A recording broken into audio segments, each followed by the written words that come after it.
नमस्कार। Health OPD के viewers का बहुत-बहुत स्वागत है। एक बार फिर से हम हाज़िर हैं। अगेन एक ऐसा विषय हम लोग डिस्कस करेंगे यहाँ पर जो कि हम सबके कंसर्न का, हम सबकी परवाह हमें होती है इस विषय को लेकर के। कई बार हमें इसका सॉल्यूशन नहीं मिलता, लेकिन आज इसका सॉल्यूशन देने के लिए हमारे साथ जुड़ी हैं डॉक्टर दीप्ति ढिल्लन। जी, डॉक्टर दीप्ति बहुत-बहुत स्वागत है आपका। Thank you so much.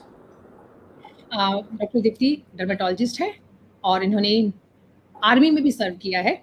साथ ही साथ मेडिकल डायरेक्टर हैं एप्पल स्किन क्लिनिक्स की। बहुत सारी खूबियाँ हैं और आप देख सकते हैं कि किस तरीके से उनको देखने से ही लगता है कि उनकी स्किन कितनी अच्छी लग रही है, बाल भी उतने ही खूबसूरत हैं। तो मुझे लगता है कि बालों से जुड़े जो सवाल हैं, उनका जवाब वो ज़रूर देंगी। डॉक्टर दीप्ति पहला सवाल जो मैं जानना चाहती हूँ क्योंकि आजकल बहुत लोग हैं जो कि कलर लगाते हैं बालों पे। अब जो कलर वो लगाते हैं क्योंकि ऑफ कोर्स केमिकल्स होते हैं इसके अंदर, क्या ये हेयर कलर बालों के झड़ने की वजह बन सकते हैं?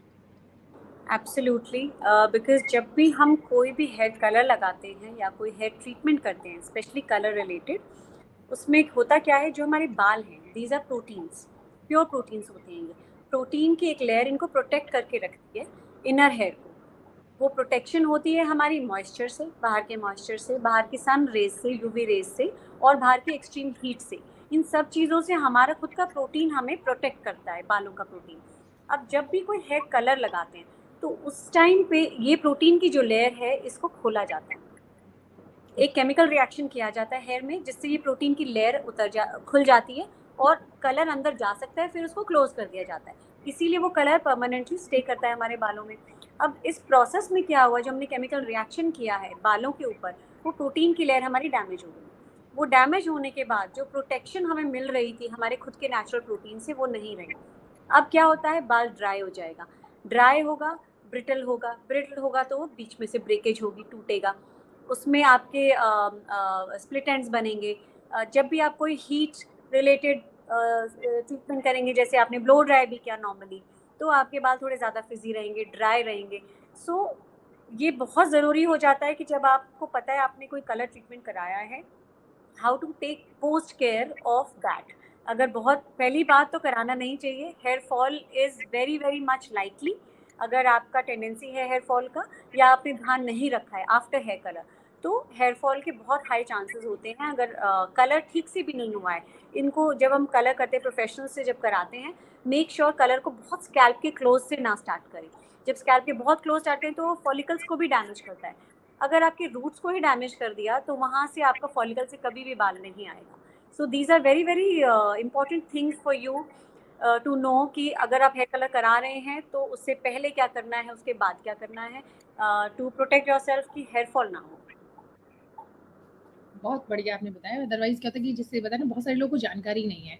ख़ासकर कई बार आप जब कलर कराने जाते हैं तो वो पूरा एक डीप ऐसे थोप करके लगाते हैं और उससे कहीं न कहीं वो आपकी स्किन के अंदर जाता है और वो डैमेज करता है बालों को। जी।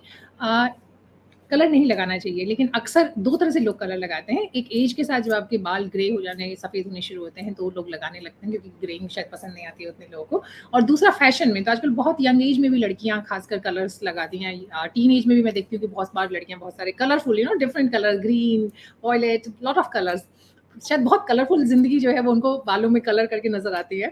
एनीवेज़ वो पर्सनल चॉइस है बट मुझे लगता है कि बहुत ज़्यादा कलर्स का इस्तेमाल हो रहा है। तो अब यहाँ पर मेरा सवाल यही आता है कि इसमें 2 तरह के कलर्स होते हैं, एक परमानेंट और एक सेमी परमानेंट।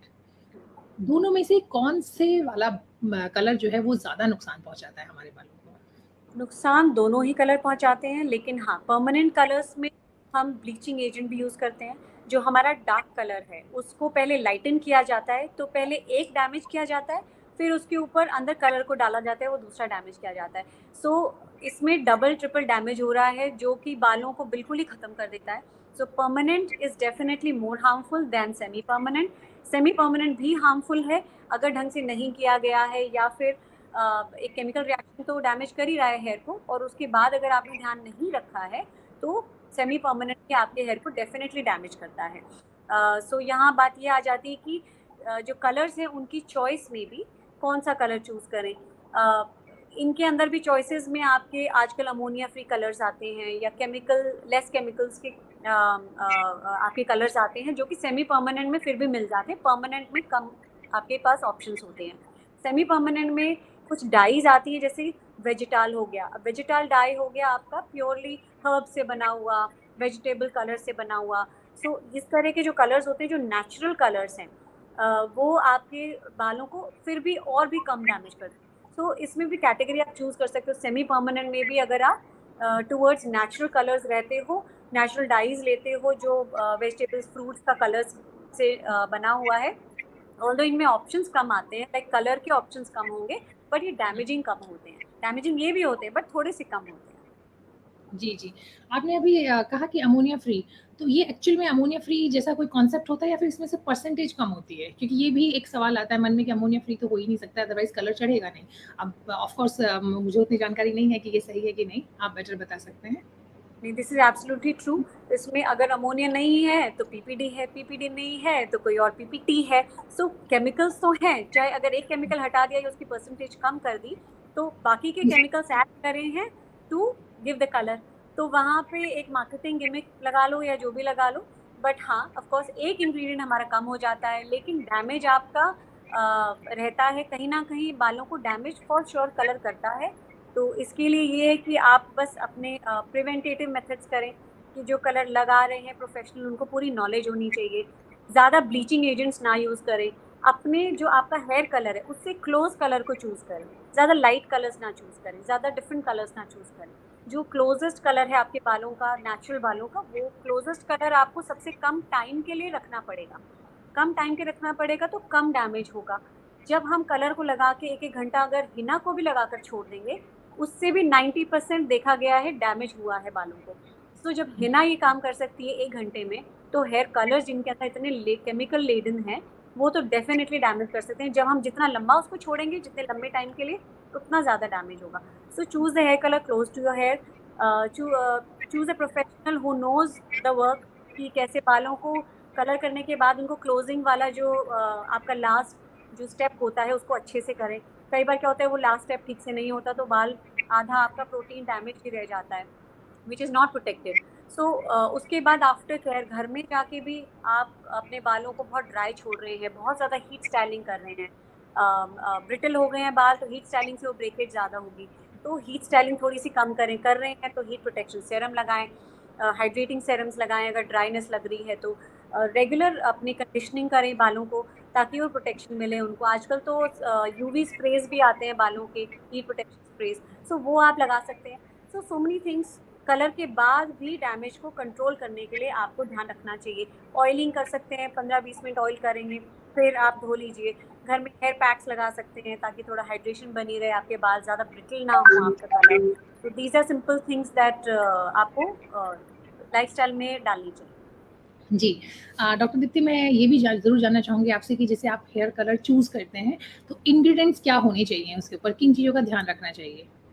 कि आपके जितने कम केमिकल्स होंगे, आपका सल्फेट फ्री हो गया, अमोनिया फ्री हो गया, पीपीडी की बजाय पीपीटी फिर भी आपका कम डैमेज करता है। PPD is very highly reactant to the skin. उससे एलर्जिक रिएक्शंस भी हमने देखे हैं बहुत ज़्यादा। लोगों को खाली स्कैल्प पे नहीं, अपने नेक पे एलर्जिक रिएक्शंस हो जाते हैं पीपीडी से। जो स्पेशली रेड ग्रीन ऐसे जो ब्राइट कलर्स होते हैं, इनमें केमिकल्स बहुत हाई होते हैं, तो वो ज़्यादा रिएक्ट कर सकते हैं स्किन को। सो खाली सिंपल हेयर ड्राइनेस के अलावा भी स्कैल्प की इन्फेक्शंस हो सकती हैं, स्किन की इन्फेक्शंस हो सकती हैं, पिगमेंटेशन हो सकता है, सोराइसिस इंक्रीज हो सकता है, लाइकन प्लैनस एक ऑटो इम्यून प्रॉब्लम होती है, वो स्किन की स्टार्ट हो सकती है। सो ये ट्रिगर कर सकते हैं इन चीज़ों को। अगर आपको टेंडेंसी है कि कोई ऑटो इम्यून प्रॉब्लम घर में है, किसी और को जेनेटिकली है, तो आपको ये ट्रिगर कर सकता है कोई भी डाई। सो वो डाई आजकल तो खैर आईब्रोज में भी हो रहा है, लिप में भी टिंट दे रहे हैं। So these are all dyes, these are not very healthy for our skin and for our body. Chemicals से भरी हुई हैं जिसके अंदर आपका लेड भी जाता है। सो ये सारी चीज़ें बहुत हार्मफुल हैं। तो आपको इन सब इंग्रेडिएंट्स को देखना चाहिए, उसमें क्या क्या हार्मफुल इंग्रेडिएंट्स डले हुए हैं। कुछ कलर्स को वो लोग हाइड करके लिखते हैं, उनका सिर्फ नंबर दिया होता है। So you can Google it, you can read on the net. अपने इंग्रेडिएंट्स पढ़ना बहुत ज़रूरी है प्रोडक्ट के ऊपर, कि आप ले रहे हैं जो चीज़, लगा रहे हैं जो चीज़, अपनी बॉडी के ऊपर टच कर रहे हैं, वो उसके अंदर इंग्रेडिएंट्स क्या हैं, कुछ हार्मफुल केमिकल्स। आजकल सब कुछ इन्फॉर्मेशन निकल आती है। अगर आप उस केमिकल का नाम डालेंगे तो इट विल टेल यू कि वो नंबर किस केमिकल का है। So you can read about the harmful things. तो अपने आप को इन्फॉर्म्ड रखिए, इट्स वेरी इंपॉर्टेंट। जब भी कोई डाई आप यूज़ करना चाहते हो, अगर आपको डाउटफुल है, start with a patch test. अपने आर्म के अंदर की तरफ आप पैच टेस्ट कर सकते हो, थोड़ा सा कलर लगा के छोड़ दें, वेट करो, वॉश कर दो, फिर अगले दिन फिर लगाएं, वेट करें, वॉश करें। अगर कोई रिएक्शन नहीं होता है, probably it will suit you. So ये प्रिकॉशंस आप रख सकते हो। पहले यूज स्कैल्प पे पूरा यूज करने से पहले उसको हाथ पे लगा के देखें, नेक के बैक पे लगा के देखें, या पैच टेस्ट कर सकते हो। फिर हाँ, so these are the things that you can do to protect yourself. जी, ये हम लोगों ने कहा कि वो चीज़ें जो हमें कि अपने आप को प्रोटेक्ट करने के लिए करनी चाहिए, लेकिन अगर आप एक बार हेयर कलर इस्तेमाल किया, तो उससे हमारे बालों को डैमेज कम से कम हो, बाद में हमें क्या करना चाहिए? क्या कोई पैक आप रिकमेंड करते हैं, कोई सीरम रिकमेंड करते हैं? क्या चीज़ें करनी चाहिए कि नुकसान कम से कम हो?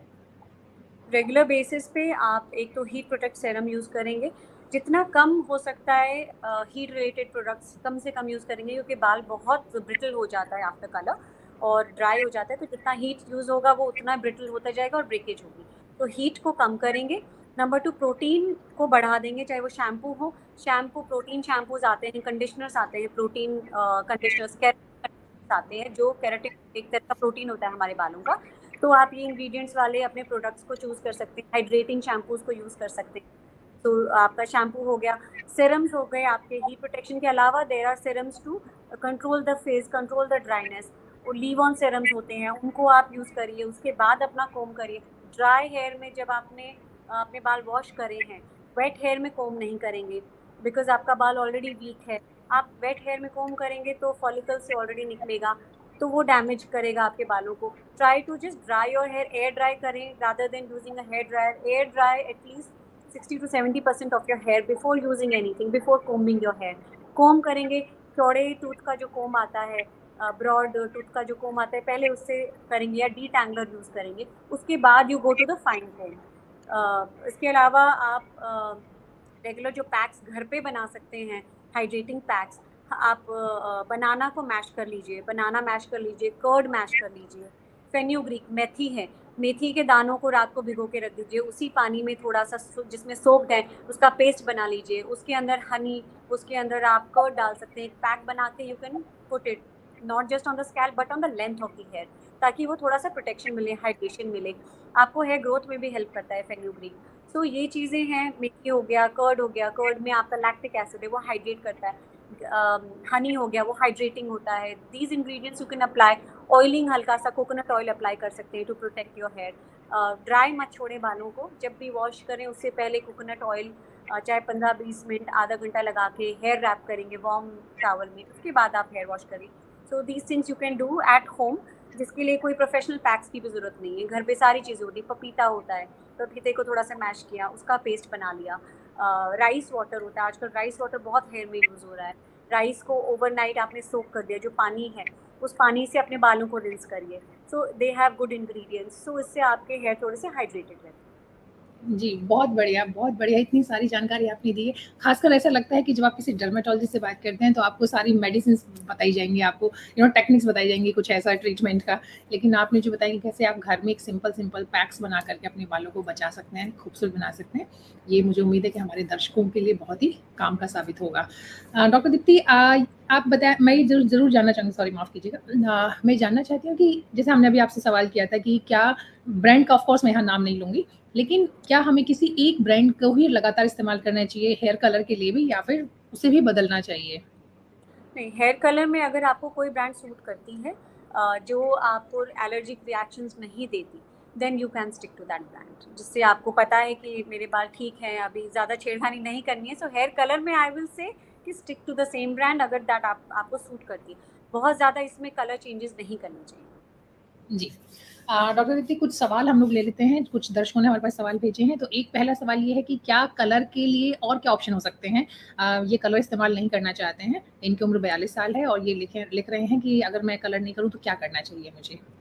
सो कलर नहीं करना चाहती तो जो नेचुरल कलर्स की हम बात करें, जैसे वेजिटल वगैरह डाइज आती हैं जो बहुत ही नेचुरल उससे बनी हुई हैं, इधर यू कैन यूज़ दैट। अगर वो भी नहीं यूज़ करना चाहते then you can use Hena.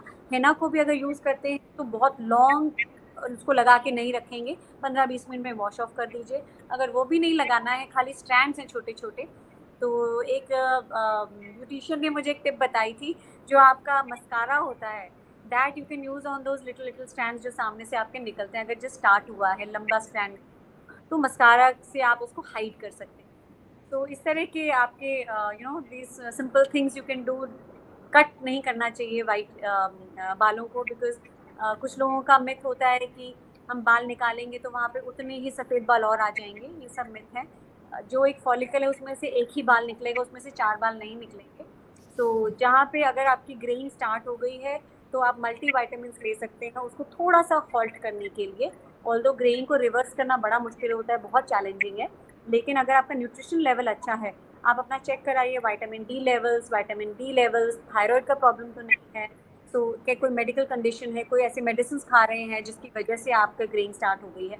So these are the things जो आप अपने रूटीन में देख सकते हैं अगर कलर नहीं करना चाहते और लंबे टाइम तक आप चाहते हैं कि डार्क हेयर आपके बने रहे। सो आपका न्यूट्रिशन लेवल अच्छा होना चाहिए।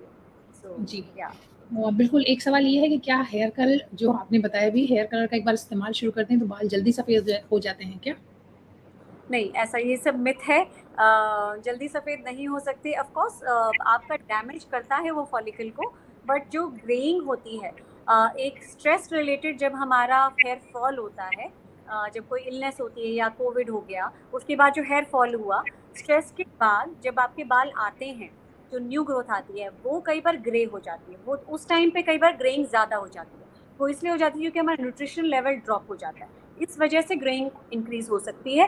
हेयर कलर की वजह से हेयर फॉल हो सकता है, बट हेयर कलर की वजह से ग्रेइंग बढ़ जाए, ऐसा थोड़ा-सा डिफिकल्ट है। जी। ये आखिरी सवाल है, ये पूछ रहे हैं कि जो लोग हेयर कलर का इस्तेमाल करते हैं, क्या उन्हें अपना कॉम्ब या अपना हेयर ब्रश अलग रखना चाहिए? आइडियली रखना, सभी को रखना चाहिए आइडियली अपना hair comb, because it's a personal item. जैसे हमारे रेजर्स अलग होते हैं वैसे ही हमारे कोम्स भी अलग होने चाहिए, बिकॉज स्कैल्प का हमारा बहुत क्लोज कॉन्टैक्ट होता है हेयर ब्रश या हेयर कोम से। स्कैल्प में बहुत बैक्टीरिया होता है। अगर किसी एक बंदे को डैंड्रफ है, it is transferred via your combs. अगर आपको कोई एचपीवी का प्रॉब्लम है, किसी को बहुत वॉट्स का प्रॉब्लम है, वो स्कैल्प में भी अगर थोड़े बहुत वॉट्स हैं उनको, वो भी ट्रांसफरेबल है। तो अपने कोम्स को आप सेपरेट रखें तो बेटर है। स्पेशली हेयर डाई अगर यूज़ कर रहे हैं तो उसमें कुछ ना कुछ केमिकल्स रह जाते हैं, तो वो अगर बच्चे यूज़ करें तो उनको रिएक्शन हो सकते हैं, छोटे बच्चे। सो इन चीज़ों का आप ध्यान रखें। Comb is a personal item, you should keep it separate. जी।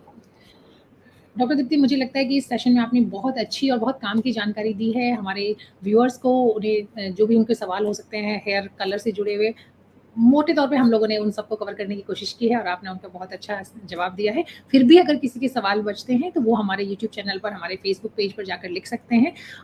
डॉक्टर दीप्ति, मैं उम्मीद करती हूँ कि आप उनका जवाब देंगी उन्हें।